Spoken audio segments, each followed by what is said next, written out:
Last question, because the audience is so wild to see you. Ich habe noch eine Frage, ist die Sprache. Because this is a modern book, written nowadays. So how do you work out with the language? How modern is your language allowed to be in the book, or do you have to use a lot of old-fashioned words in it?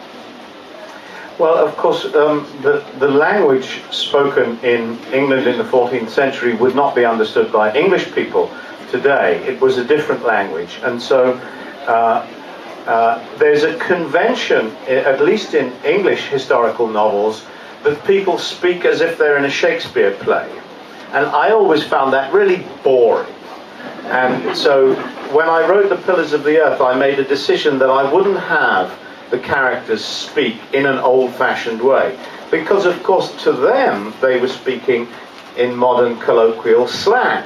Although it wouldn't seem like that to us, it did to them. So I made the decision that people would speak in a very naturalistic way. And this does lead to a problem, which is that some words strike readers as being too modern. Sometimes a word just strikes you as being modern.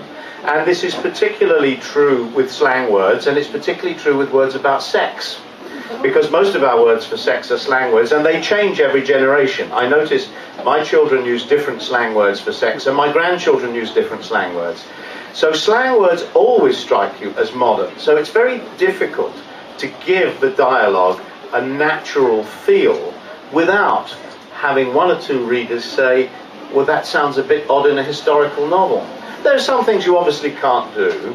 You can't say, you might say in modern English, everybody in the room was electrified by the news, and you wouldn't want to say that in a medieval story.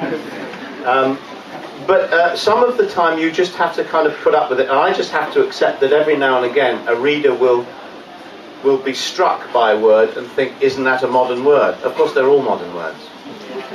Also ich sehe große Gefahren auf Sie zukommen. 1200 Seiten lesen, naja, aber viel Spaß mit dem Buch und sozusagen jetzt ist die Bühne oder die Manege frei für Signieren. Thank you very much, Ken. Have fun with these hundreds of people.